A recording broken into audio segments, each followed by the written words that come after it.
All right, ready? Yep. Are you ready? I'm ready. Ready? David? Right. David? I'm waiting on you. You have to start it. Okay, all right. Hello, and welcome to the Hardcore Hold Casual on. Podcast. Ram cocking ass. Hello, and welcome to the Hardcore Casual Podcast, the podcast for the working class geek that's too hardcore to be casual, but too casual to be hardcore. I'm Adrian, I'm David. I'm Danny. and we're going to talk about Wonder Woman. You're going to talk about Wonder Woman. What? David, I thought you saw it already. Excuse me, senor, but You did not see no, Wonder I Woman? haven't seen it. No. What is with you guys and not catching the latest movies when they come out? Seriously. Well, Oh, you guys. Guys, have you even seen Alien yet? Hold on. In my defense, No. I was saying from the start that I hated that movie and I didn't want to see it. I want to go back to that conversation from last time because, obviously I went to go see it. I made the comment saying that, we'll come in, we'll trash it. I do have to say this. It is an amazing movie. They did such a good job with this movie. Patty Jenkins, the director, did such a phenomenal job with this movie. And you made a comment last time saying, I can't believe they're comparing it to a Donner Superman. I can see that comparison in the overall feel of the film because, and I don't want to get to too much spoiler territory, but this Wonder Woman it actually genuinely wants to help and save people, which is something we haven't seen in the DC universe or even in Marvel Cinematic Universe yet. She generally has an interest in people and wants to help them, whereas almost all the other movies they're reacting situationally. Superman in Man of Steel and in Justice League, he looks like he has freaking heartburn every time he saves somebody. He's like, I'd rather be doing something else. He almost laments the fact that he's Superman. Whereas in the Donner one, he's like, I'm Superman and this is my job and this is what I want to do. And we kind of go back to that feeling with Wonder Woman in this film.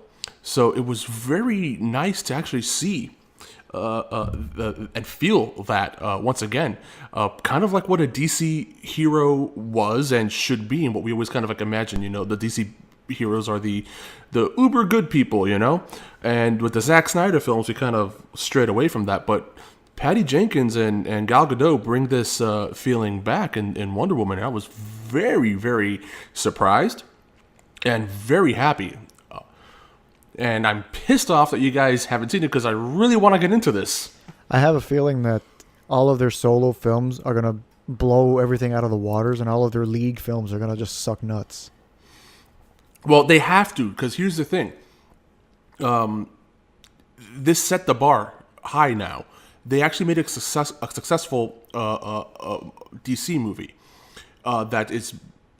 it's just a good all-around movie. It's not perfect. It has its flaws, but compared to Man of Steel, compared to Justice League, compared to Suicide Squad, it is just a good, entertaining movie with a superhero being a superhero, and not super crazy overpowered. Even though Wonder Woman's supposed to be, on par, and I guess in a way to Superman, and she's not, which I enjoyed seeing because there's the scene where she does the big reveal and she goes into battle and everything, and she's not one manning, she's not like a one man demolition team. She has her limitations and she needs help and support from everybody else, but she plays the pivotal role in this World War I battle. And I don't know, it was just a really well done movie. And again, I'm kind of upset that you guys haven't seen it because it's worthy. I take back everything I said about it except for Gal Gadot. She's still too skinny to be a Wonder Woman, and she's not a great actress. There's some lines that she delivers that's just kind of it's a little bit cringeworthy. She acts very well with her face and her facial expressions, but her dialogue delivery isn't the strongest. But it doesn't matter because you could tell that Patty Jenkins, the director, knew what Gal Gadot's limitations are and built everything else around to support and to make up for that. Chris Pine's performance is amazing. The story they put around Wonder Woman entering the real world is just very believable, and it just works out so well. And again, screw you guys for not freaking watching it already. Yeah, I read that it made over 100 million on the first weekend.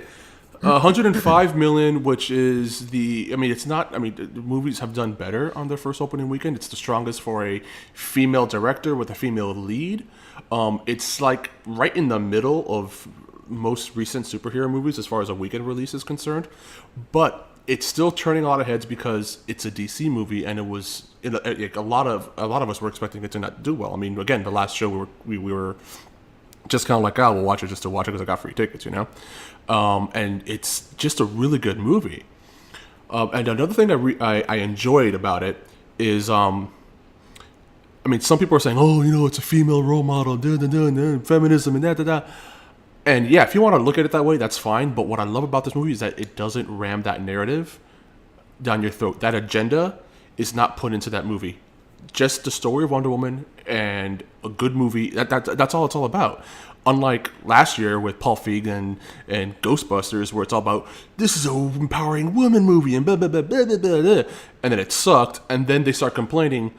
Oh, the reason it didn't do well is because everyone's a misogynist and nobody believes in women and blah, blah, blah, blah, blah. Yet, here we are, not even a year later, and everyone's going nuts over this female-directed, female-lead superhero movie, and everybody loves it because it's a good movie, unlike Ghostbusters, which was poop. I read that Aykroyd completely blamed the director for Ghostbusters' failure. Oh yeah, Paul Feig sucked. That movie was terrible. We saw it the other day. Well, I didn't, not intentionally, but it was on the other day at a friend's house, and I'm like, sneaking peeks at it. I'm like, how does anybody enjoy this movie? It's not funny. It's filmed horribly. The colors. It looks like Disney's The Haunted Mansion. The color saturation is ridiculous, and it just was terrible dialogue. And then counteracted. You have a really well-directed, well-scripted, well-acted, well-shot, superhero movie with Gal Gadot and with Wonder Woman, and Wonder Woman. It's doing well. Yeah, after I don't know, I liked Man of Steel despite its flaws. I still think it's better than Dawn of Justice, but by a lot. And let's just forget about Suicide Squad. I haven't even seen it, and Don't. No, exactly. I haven't even seen it, and I don't want to see it because it just looks like pure garbage. And then suddenly Wonder Woman, now everyone is raving about it. It's even better than Man of Steel and all this, and all this stuff. And it's on par with Richard Donner's Superman. And if it's like, oh wow, okay, maybe they're gonna end up with all of their solo films are gonna be like amazing films, by themselves. They're solo films, and then League stuff, Suicide Squad, for crap's sake. I just remembered, I read earlier today that they're already talking about filming Suicide Squad 2. Despite how crappy what it I hope is. if they do that, what I hope DC does is pause, look at what Jenkins did with this movie, and take notes and emulate it. Okay? Because this wasn't dark and gritty like Superman was trying to be. It wasn't like Zack Snyder was trying to do with the movies. You had a bright, naive, a little bubbly character who genuinely wants to do good. Bubbly. And she's a little bubbly. At the beginning, she's very naive. It's really well done. I love how she used Gal Gadot's, I guess, bad acting ability. Oh, jeez. And pushed this whole, Wonder Woman is a fish out of water, going into the real world, and it kind of plays through, and it works. It works. They even took a scene out of one of the animated Justice League's movie, and they did a tip of the hat to it. They did a reference where, in both movies, Wonder Woman just arrived, and she's just getting used to the real world, and she tries ice cream for the first time, and she's like, oh my God, this is the best thing ever. This is amazing. And she goes to the ice cream and is like, you should be very proud of yourself. This is quite an accomplishment, that type of, I think I remember that naive humor, it plays off very well. I'm curious to see how they're going to do it now, in the Justice League movie and in Wonder Woman 2. because they're not going to be able to play that card anymore. So Gal Gadot's going to have to really, work on her acting chops, and it's been done. Like The Rock has done it. He went from really crappy line delivery to being able to act, proficiently. So hopefully she gets a acting coach, and she could play the part better, because it's really, really, really successful. Very, very surprised at how good the movie was, and again, it could set DC back on the right track. So put a pause on the Batman, put a pause on Justice League, and just look at this movie, see what it did right, and apply it. And then maybe the DC universe could finally be on par, or even be better than MCU. Because if all the other DC, if Man of Steel was on par with Wonder Woman, if the Justice League, if all these other movies were on par as far as the quality and the way movie was done, DCU would be doing better than Marvel. This movie finally got it right. I said the same thing about Man of Steel when it first came out. This movie is setting them in the right direction. Look what happened. And now, two crappy, I can't exactly say failed, because for some reason it made money. They made money, but 2 crappy movies later, we get Wonder Woman. And everyone is saying, holy crap, yes, we're back on track. This is another step in the right direction. They're going to screw up the next 2 movies. And then Green Lantern movie is going to be great. And then you're going to screw up the next 2 movies. And then The Rock Shazam is going to be great. The ones that we think are going to suck are the good ones. Yeah. It's like every 2 movies, you're going to have one good movie. Hold on, but you mentioned something, and I'm. You mentioned that you thought Man of Steel was a good movie. Really? Yeah. I mean, now compared to, I haven't seen Wonder Woman, but from what everyone is saying, it seems to blow Man of Steel out of the water. Like, I have my issues with Man of Steel, but I liked it. But Man of Steel wasn't a great movie. It was like, well, the thing is, at the time, it was like 2 movies. It's like Zack Snyder wanted to make 2 movies, and he had to put 2 movies in one movie. Yeah, again, it has its issues, but I liked it. I liked it because the only other Superman movie before that was Superman Returns with Brandon Routh. I'm gonna confess a very unpopular opinion. You liked the Superman Returns with Brandon Routh. I love Superman Returns. I liked it when I first saw it, until I saw it again and again and again, and then I realized Superman in that movie is a stalker. He is a stalker, yes. I mean, what he does with Lois, but I mean, Superman Returns was a great homage and tribute to Christopher Reeve, of course, yeah, and the Donner films. You could tell that what's his name, Brandon Root, whatever the heck his name was, really studied Christopher Reeve's mannerisms, even to the point of like doing his little like deep inhalation and just glasses adjustment. Like, he really worked on trying to portray basically a reincarnation of Christopher Reeve's Superman. It was the legitimate Superman 3. If you were to call it anything. Well, that's what it was supposed to be, but yeah, definitely. And it's funny because my parents don't like going to see movies, and they don't like films. And I remember I saw this movie with them, and both of my parents and my dad. You guys know my dad. He's very hypercritical. He's very negative. He's a good man. He's exactly. Yeah, and he said, it's like, for a moment there, I thought I was watching Christopher Reeve. He said that, and I was like, "Holy crap!" I did too. I mean, yeah, there's no big fight in the end. There's no, what you're trying to find in a, superhero movie, but that's kind of almost out of the pages of a Superman comic. He wasn't always fighting Brainiac or Lex Luthor or whatever. He was just being Superman, and it told a good story. It's like, what if Superman was gone for a number of years, Lois Lane moves on, Superman comes back? Like, what would go on? And I thought, it did a good job telling the story. Is it out of this world? Should it get freaking Oscars and Emmys and all these awards? No, but I definitely don't think it's worth even a fraction of the shade people throw at it. I actually enjoy Superman Returns. You're off the team. David, are you on the call? I'm sorry, I haven't been listening. What are we talking about? Pre-onset penile erectile dysfunction and how we deal with it. Okay, so now I could offer some advice.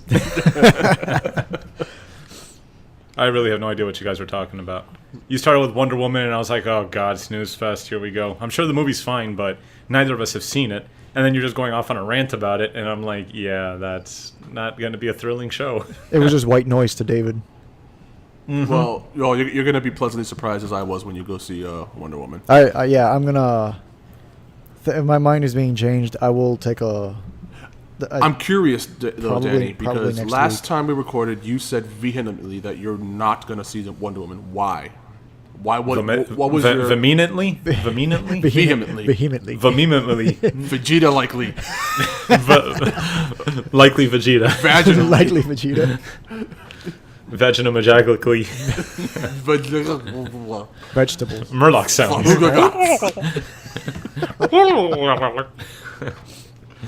Okay, this is all gone downhill really quick. Downhill very fast. But yeah, no, it's just all of the reviews that I'm seeing are nothing like what I've. Oh, and here's another thing. I haven't actually seen the trailers because I just honestly was done with the DC. I guess the DCCU, the DC Cinematic Universe. Pretty much after Dawn of Justice, I was like, you know what? I'm done. This was putrid. This was garbage. And I liked Henry Cavill as Superman, but they're just crapping profusely on just the stories. But now I'm hearing what you were saying and everything that I've read on Wonder Woman. It sounds like they just did a complete 180 and they're right back on track to good storytelling. Yeah, I mean the majority of the movie up until like the final battle, then it kind of takes a turn and starts being more like a Marvel movie. But like 90% of that movie was great storytelling. What we're gonna do is we're gonna do a full show of watching Suicide Squad and ridiculing it while we're watching. I am down for that because I'm down for that. I will. Oh, We have to definitely watch that movie because it's painful. But I'm glad to know that Wonder Woman's better. A lot of people have been saying it's really good. I do want to go see it. We were going to go see it, and then tickets were sold out and everything, and we said, fuck it. Oh, that's another Then we were thing, thinking yeah. about going to see Alien, but then I forgot what happened. I think it was one of those nights that started pouring like crazy, and we said, forget it. We're not going to go out. That's been like every night for the past 5 days. Exactly. I was supposed to see Alien Covenant last week, and I completely forgot. You were about to go see it? Yeah, we were about to go see it. No, we were supposed to see it last week, and I completely forgot. You forgot to go see a movie. We had the tickets and everything. I forgot, man. Stop smoking so much weed, dude. I'm sorry. Get back to the shit. Chronic life. What do you guys think about Universal bringing back the classic monster movies, but like redoing them? Like, for example, I every time I see the trailer for this, I kind of cringe, and I'm like, why is this happening? I just cringed at the lack of a transition from the DC Cinematic Universe to Universal's monster movies. What the hell was that? Take me on a walk. Take me on a walk. Lead me to the promised land. You want to be taken on a walk? Walk yourself. Yes. Hold my hand on the beach and lead me to it. See, this is why nobody likes you, David. You're too needy. I'm romantic. That's what you call it. You're just hopeless. Every girl I stalked said it was romantic. Oh dear. You're just hopeless. You're not a romantic. No, you see, the proper segue would have been, we just discussed the DC Cinematic Universe. We could have brought up how I just finished seeing Split the other day, and then there's the M. Night Shyamalan Cinematic Universe going on now. Well, we could have done that. Why Danny didn't and I you? just finished watching A Cure for Wellness. We also, I just watched Life. I don't know if either of you have. No, Danny hasn't seen Life Not yet. yet, no. So then, you were saying? We're continuing? Do you guys want to talk about Split at all? Did you all see Split? Yeah. Yes. We said this last Oh my week. god, we could talk about a movie we all saw? Didn't we talk about it But last week? the listeners might not have seen it. The listeners might not. So let's explain the movie to them. So there was this man, and he got with this woman, and they split. I'm thinking of the wrong movie. Thank you Story for of joining my us. life. This has been the Hardcore Casuals podcast. Okay. All right. So No, Split. honestly, Wait, didn't we talk about this last episode? We did. You guys started to talk about it. I hadn't seen Yeah. it. So both of Wait, your but I opinions didn't finish. are invalid anyways, since I hadn't seen it. All right. Well, then let's have a full-on discussion on Split. Without spoilers. Without spoilers. Okay. Samuel L. Jackson. Well, dies. that's it. We've just talked about Split. Spoiler. No, I was just going to say that I thought it was a cool movie. M. Night Shyamalan did a pretty good job bringing back his style of movie. But I feel like the studios might have, I don't know if it's what happened, but it kind of felt like the script had to be rewritten a couple of times for time's sake to shorten it or something, because there's so much left unexplained at the very beginning of the movie that would set up a lot of the cool stuff later in the movie. Because if you go back to Signs, you think about Signs and how that movie was built out, you get a lot of that foreshadowing at the very beginning of the movie. So when you get to the end of the movie, you're like, oh my God, it all makes sense. Same thing with The Sixth Sense. You get all of the info up front, and when you rewatch the movie, you're like, damn, how did I not notice that? But in Split, it's kind of like in the last second half of the second act towards the third act is when you start to get the main crux of the movie, which is the usual M. Night Shyamalan twist. And there was no foreshadowing at the beginning of the movie. You get a little bit that's just like, okay, this guy's got the split personality and all these different people in his head. But it just focuses so much on 3 or 4 personalities when he's supposed to have 23 of them. Yeah. Well, no spoilers. It's 23 of them, plus stuff that happens. Yeah. But the little girl's backstory and everything. Yeah, it felt like the movie was taking its time to build up the scenario and build up what was going on. And then, by the time we get to like Act 3, like, oh, we're running out of time, and hit the accelerator and skip on this and skip this, skip that. But regardless, because even the girl's backstory wasn't necessary. They could have dabbled in that, but it's like, I don't feel like that was the necessary twist of the movie. The whole backstory of the different personalities and that main part of the movie, that was the core of it. I felt like the whole twist with the girl and all of that was kind of added to just be like, I'm M. Night Shyamalan, and I need to do this. No, because it wasn't strong. Without talking too much about it, that'll spoil it. But I'm thinking that it was just put there. You're following that young woman around and trying to learn. Like, she obviously shows that she knows a lot of how to survive and how to do all this stuff and how to deal with bad situations. Yeah. Again, I don't want to get too specific. Deal with bad situations or whatever. And then at the end of it, you find out why. I mean, so it just kind of lends itself to that. But that's the problem with the movie. That puts you in the situation of saying the movie's about her. The movie was never about her. The movie is about James McAvoy. She's a vehicle to give off, to display the information of who James McAvoy is and what's in his head. Nah, I have to go against you on that one, because you need, in this type of movie, you always need the relatable character. The character that the audience wants to root for and cheer for. And it's not the McAvoy character, it's the young I wasn't girl. Rooting for her at all. I was rooting for him. You were rooting for her? Which one of her? I don't think anyone was rooting for her. Which one of him? You want her to survive and make it out of there. I can't say which don't. one. The other two girls I couldn't give a crap about. Even her you don't care about, because she's not developed enough for you to even care about her. Really? She is purely... No. You didn't get the whole thing? Like, she's obviously the social outcast? I mean... I don't give a shit about that, because the interesting part of the movie is what's going on in James McAvoy's head. Well, not that I care about him. That is the interesting part, but... It's like... He's supposed to be the villain, though. That's the thing. He's not the villain. The movie is about the villains in his head. You should be worrying about him as the character and what's going on in his head. I cared more about the therapist than I did about the fucking... Three girls. Yeah, I spent the majority of I spent the whole movie trying to decipher what was going on in his head. I didn't care about the girl. I didn't care about the other two. The therapist was shedding light into his situation, and that was far more interesting than the 3 girls. The 3 girls were just there. They were just there to get the movie to go along, and then at the end to show the reason for him being, like his purpose. Basically. But the whole time I'm trying to like decipher exactly what was going on in his head and how they were going about unraveling with the therapist, unraveling the all the stuff that she was researching about split personalities. all that stuff was actually fascinating. I don't know if it's true or not. That would be actually pretty interesting if some of it was true to an extent. But true to an extent, not the whole Yeah. last personality. No. And no spoilers. Like Yeah. that's not going to happen. But the other, all the stuff before that last personality, Right, yeah. that is. and But yeah, Uh-huh. but it was just that I just spent more time.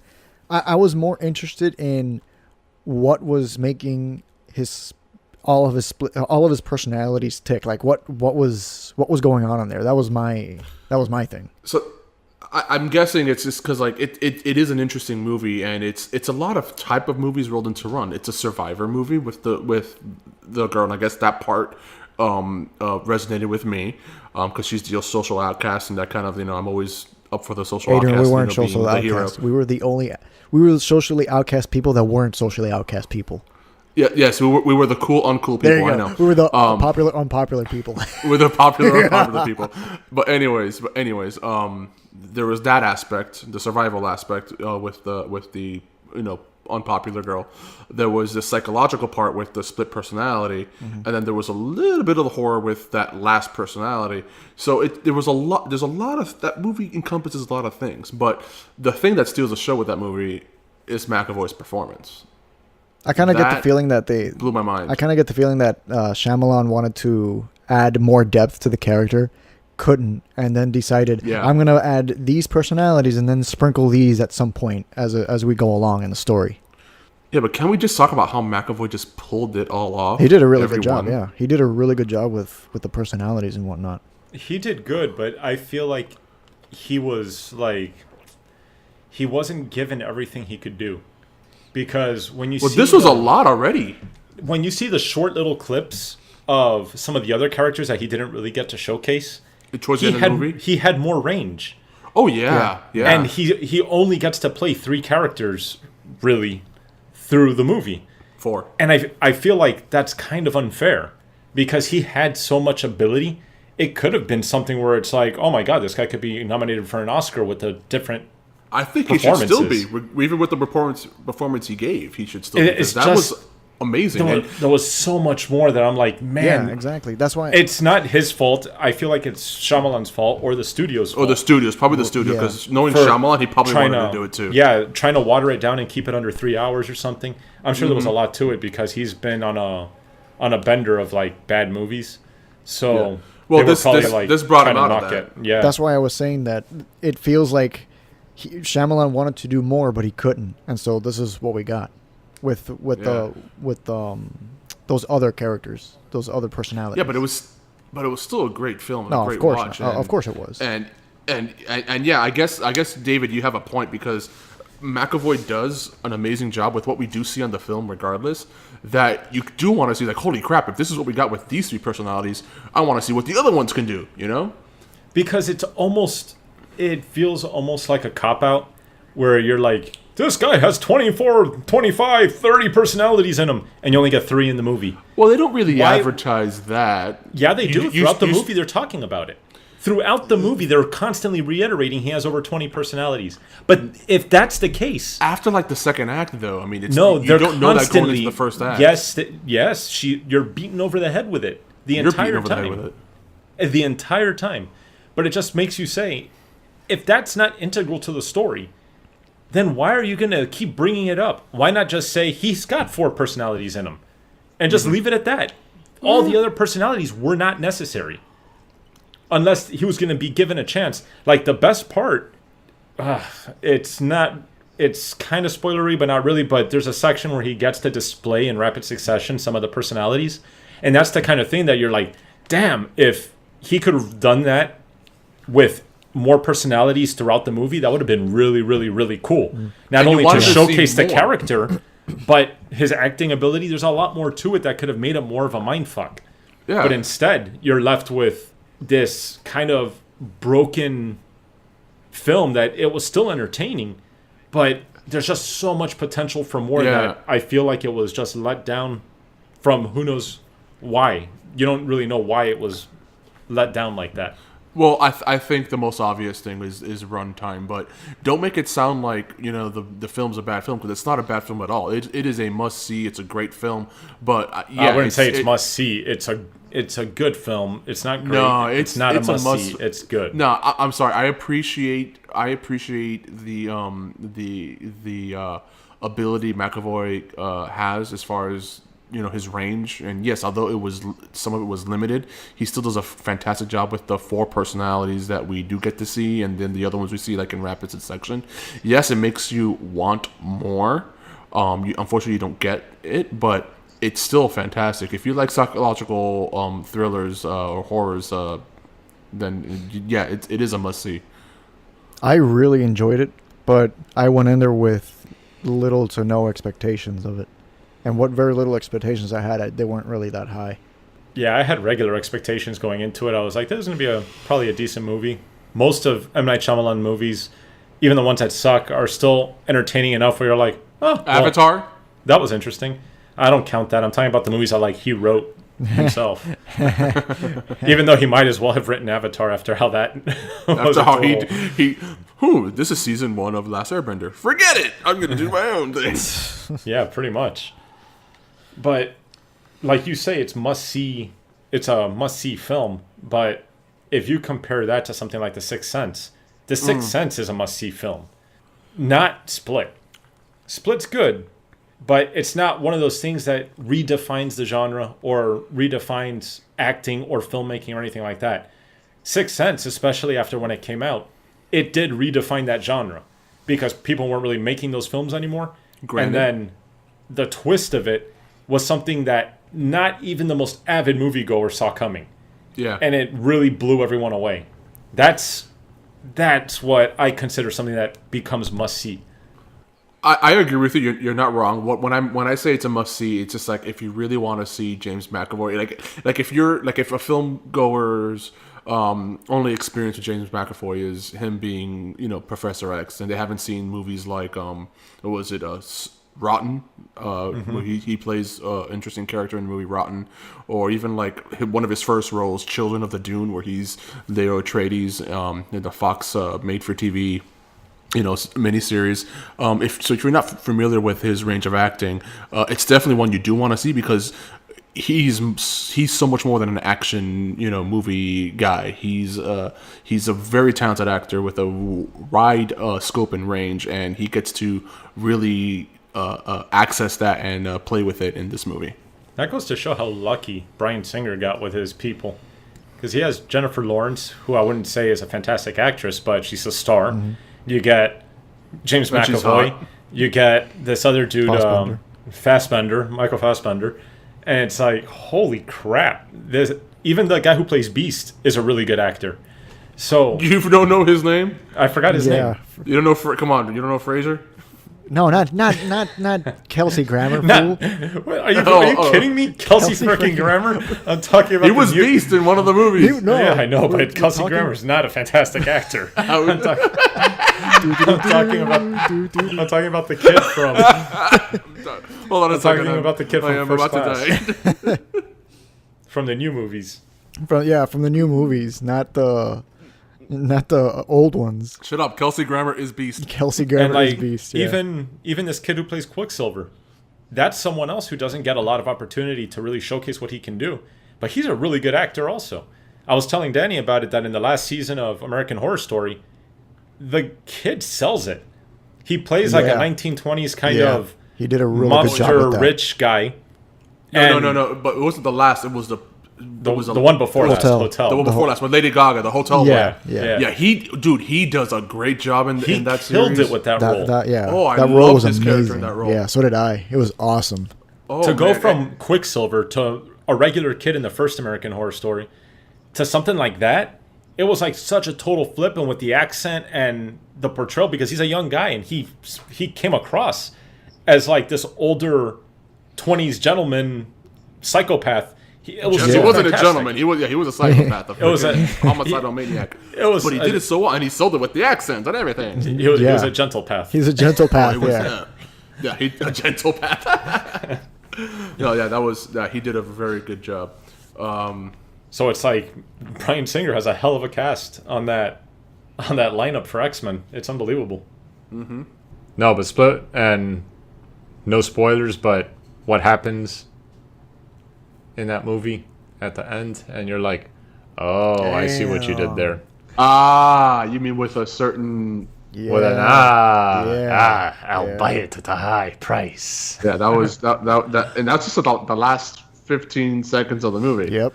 Yeah. It's just like, and here this is.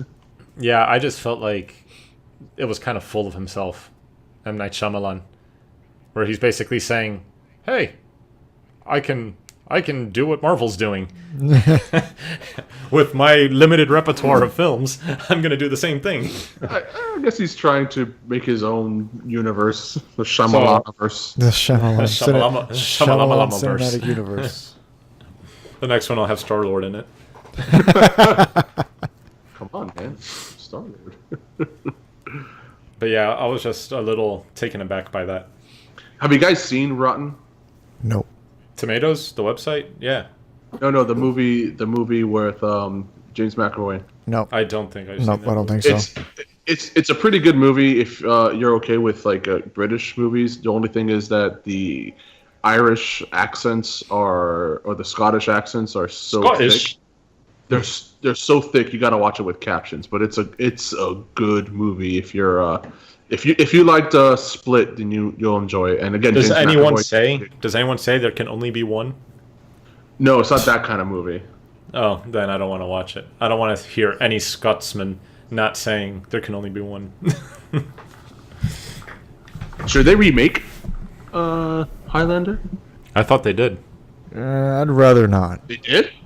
I'm pretty sure they did. Like, I know they made the TV show and then they bridged. Yeah, they made a TV show, but then I think they did like a reboot. They did a reboot movie that was kind of like half-assed, using the character from the TV show. And I'm pretty sure Raiden. What was that guy's name? That was the Highlander. Yeah, Christopher Lambert. Yeah, that was Highlander 5, dude. The Quickening. The Quickening. The Quickening. I'm not sure which one was called The Quickening, but I'm pretty sure one of them was called The Quickening. But I mean, talking about remakes, and I was trying to get this before. Remakes. When is it okay to do one, and when is it not? It's never okay to do one. It's never no. Like these days, that's pretty much all we're getting. You know, it's just a bunch of remakes. You have comic book movies. There's no and then original remakes. content anymore. They're already talking. What is it? Patton Oswalt has already tweeted or whatever the hell with what's his face? Oh crap! I forgot his name from Hellboy and Sons of Anarchy. Ah crap. No, I know who you're talking about. Ron Perlman. Ron Perlman. Yes. Wow. I can't believe. Okay, Ron Perlman. Yeah. Tweeted a picture and they're like, yeah, Hellboys. I'm with the Hellboys, and it's like, what? They're actually going through with a reboot? Why is Ron Perlman, unless he's going to be Hellboy again, why is Ron Perlman doing this? I know he really wanted to make the third movie, and well, I guess he kind of got his wish. They're getting a third movie, only it's a reboot. But I don't know. The problem I have with reboots overall is that 99% of the time reboots are of good movies already. Yeah. And they're just trying to cash in on something that already had a good backing, which you can't blame them. If something's got good cachet, then you redo it again and people will go pay for it to watch it again. But there's so many bad movies out there that have decent premises that someone can just say, you know what, I'm going to buy the rights to this shitty movie and I'm going to redo it in the good way. And then we could get reboots of films that people never saw and have a whole new library of good stuff. Just redo old shit that sucks and make it good. I'm a genius. What about when you take a movie that is just fine on its own and then you reboot it? That's unacceptable. Yeah, it doesn't make any sense to me. One that I have a problem with right now, and every time I freaking see the trailer for it, I get pissed off, is The Mummy. And now I'm not talking about The Mummy 2 or The Mummy 3. I'm just talking about the first Mummy with Brendan Fraser, and it's not a Oscar-worthy movie. It's not a great, but it is a fun summer blockbuster. It's a cult classic. Yeah, it's a fun movie. It has your action, has your comedy, has a little bit of romance. It's just a good, well-rounded, fun movie, not to be taken seriously. It is a good, fun movie. And now they're redoing it with Tom Cruise, and they're trying to make it a horror. And I look at it, and I'm like, why? It's not even. It doesn't even look like horror. It just looks like Mission Impossible with the Mummy. Yeah. With the Mummy, why are you even doing this? I was. And apparently they're trying to reboot and bring back the classic monster universe, like Dracula, Frankenstein's monster, the creatures from that lagoon. I heard that they're trying to greenlight Phantom of the Opera and Hunchback of Notre Dame to go into this dark universe that Universal's trying to create. And I'm like, I am not looking forward to anything you're doing, especially if it's going to look like this Mummy with Mission Impossible and the chick from Star Trek. Yeah, if you were going to reboot the Mummy, and it was with that mindset of doing a cinematic universe for all their monster flicks, this is the wrong way to do it. To be taking Tom Cruise and making it look like Mission Impossible, it's like, come on, you're going full speed in reverse of what you should be doing with the Mummy, and which is taking it back to its core. If you want to do the old black and white one, the horror one, not action, horror. Right. Take it all the way back, and same thing goes if you're going to end up bringing something back with Dracula or the Merman, Wolfman, like all these things. Creature from the Black Lagoon. If you're gonna do that with all of those monsters, then you should be doing it in that regard. Take care of those characters and make it really gritty, dark, and from nasty places. Don't be going CG heavy with Tom Cruise running with a girl through a fucking library with windows exploding, typical bullshit that you see in every fucking movie. It's like, come on, I'm over it. The thing is, Tom Cruise does have, I mean, I don't know why recently, and not recent, but like in his last, 10 years, he's like, all he's been doing is like these action movies. Like, what was that one he did with Claire, not Claire Danes? Mission Impossible. Oh, yeah. And the one after that, Mission Impossible. And the next movie, Mission Impossible. He does with, what's her name? Day and Night with Cameron Diaz. Yeah. Like, he's the same character. Even what was it with the way Collateral? Like, he's the same freaking character. Oh, Collateral was a little bit better than Jamie Foxx. With Jamie Foxx? Collateral was all right, yeah. That was a little bit better because he didn't have to act very much, and Jamie Foxx kind of carried the movie. Pretty much. Jeez, that's like 2004. He's the same character. I have a gun and I run around and I kill people. Yeah. But he's shown that he could do more, like with Top Gun and Interview with the Vampire, and even in Tropic Thunder, he showed that he has comedy chops. And Top Gun 2 is coming out. Yeah, I was just gonna say, you like Top Gun? I heard about that. 30 years later. Guess what? But he could still fly a plane. That's okay. Yeah, he can push it to the limit. But that's the thing. So, like, why? Gosh, why typecast this actor in the same freaking role he plays? With a reboot that nobody asked for. Because the Church of Scientology demands it. Yes. Okay, whoa, watch out. Let's not even get that. We don't have the lawyers to protect us. The hellstorm that you might be summoning upon us, okay? Wait. Take that shit out in post. I don't know if David's told you, but we actually have a Church of Scientology a street away from us now. Yeah, they're headquartered. They're headquartered across the street. Yep. So I actually have a funny story. Well, not that funny of a story, but you guys know when I used to live in by where you guys are at, one of my favorite places to go was the bar right there in Coral Gables, which is literally right next to the Church of Scientology. They moved out of there to go to the place that is across the street from us now. Okay, well, good. But one of the things I did back then is whenever I had too much to drink at the bar and I didn't feel like going to the restroom, was that I went to that little alley and I peed on the Church of Scientology. And you complain about me saying Tom Cruise is making movies for the Church of Scientology, and you're there admitting that you're pissing on their building. It's not their building anymore, and this was like 10 years ago. It still says it was their building when you pissed on it. It still says the Church of Scientology on it. Hail Xenu. Kneel before Zard.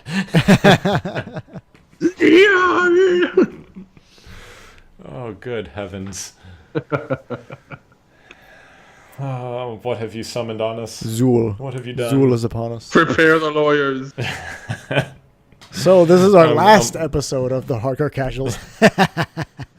So that about wraps it up for Hardcore Casuals. We're three childhood friends who are going to get sued by the Church of Scientology. I'm Adrian. I thought you were going to say the child molesters of Miami. All right, David, do your thing. Are you sure? I'm still wearing pants, though. I got my shirt off, so I trust halfway you. there. with your shirt off and my pants off, with our powers combined. The powers combined. And my cheeks spread. We'll put cock in ass. Oh God! You know, I never finished watching the last season. Like it lost me. Dude, watch it. Oh It's God, that amazing. show is so awesome. But yeah, once again the gods spread cheek and ram. Ram cock and ass. What was that one? That one scene where it was like a flashback about the guy who he was a whatever he was a the guy's slave or whatever, and he's like the master's like screwing this chick doggy Oh style, no, and it he's wasn't like, a flashback. Slave. It wasn't a flashback. like- He's like, "Come, prepare." Slave, I desire to finish. Place cock and Yeah, ass. he's like, "It's hard to finish. Place cock and like- ass." It's like, what? I'm like, I want to know what was going on in that writer's head. Like, Like, how did they even write some of that stuff? They're like, girl doggy style. He's gonna look at his slave and say, "I desire to finish.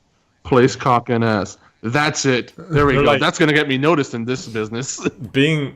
having British accents wasn't even good enough anymore. They had to go and just rewrite stuff completely backwards.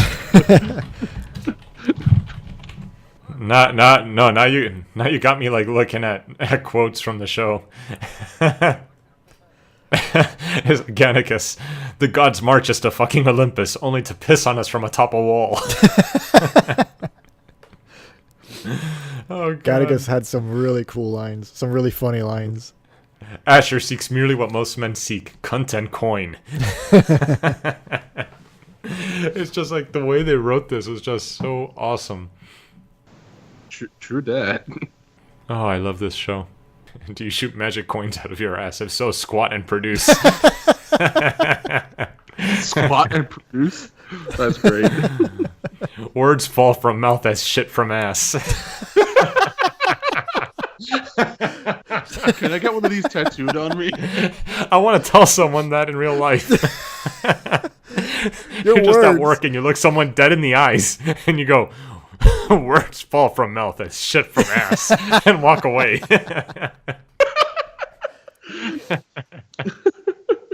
That's a great way to quit a job. And here's the main one. That shit fuck beckons me to the city only to spurn me like a thin-waisted whore. Once again, the gods spread the cheeks and ram cock and fucking ass. Yeah, that's the one. That's the one I like. What's his name? Badiatus. Batiatus. Batiatus. Yes. Oh god, that show. He had some awesome so lines. freaking great. Rest in peace. Not Badiatus. Not Badiatus. Andy Whitfield Yeah. Oh yeah. He died. What's in the? in the first season. Yeah, after the first season was over. Yeah, after the first season, he passed away. There's a documentary all about him on Netflix that you should watch. I should. Yeah, that it just like follows his trail from getting the role of Spartacus to going into remission and thinking everything was going to be fine, and doing the first season of Spartacus and then finding it had come back, and then going through all the treatment and everything, and then like his last days with his family. It's really impactful, and I feel like he deserves it because he deserves you knowing his story and watching the movie because it's Just you, Adrian. Just you.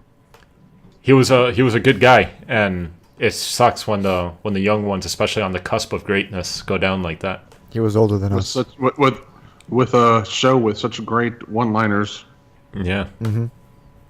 But it ends on a really cool note in the movie. You should watch it. What's the cool note?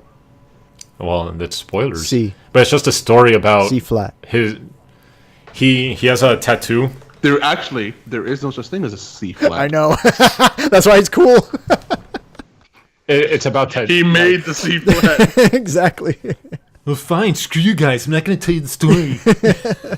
What the hell just happened? What the hell am I looking at? When does this happen in the movie? When did this happen in the podcast? But yeah, watch it. It's just a cool little story that happens with his kids and his wife after he's gone, and it has to do with a tattoo, and you'll see it's impactful. Thanks for joining us. This has been the Hardcore Casuals Podcast. We're three childhood friends whose motto is just good enough.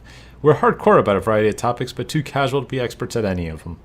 Be sure to join us next time on this journey of mediocrity. I'm David. I'm Adrian. I'm Danny. Place cock and ass. I'm thoroughly appalled. This is no longer the Hardcore Casuals podcast. Fuck you guys. I'm out. This is just a. Well, that about wraps This it is up just for a today. hardcore. We're three childhood drop friends, or two We're just a childhood friends. hardcore. We're two childhood friends. We are three childhood friends whose motto is just good enough. We are hardcore about a variety of topics, Please, cock it ass. but we are too casual to do that or be experts at any of those kinds of things on this journey of mediocrity. I'm David. I'm Danny. Adrian. Oh, fucking yay! You can't be serious right now. I'm David. It happens again. You guys suck so much. I hate you both. I'm David. I'm David. I'm I'm David. Spartacus. Hi, I'm Spartacus. Spartacus. We're no longer three childhood friends. Okay. Oh, this is all part of the sign off. I'm saying I'm David. Can you say you're Adrian? Can you say you're Danny? So I can say until next time. I'm Danny. And I'm Adrian.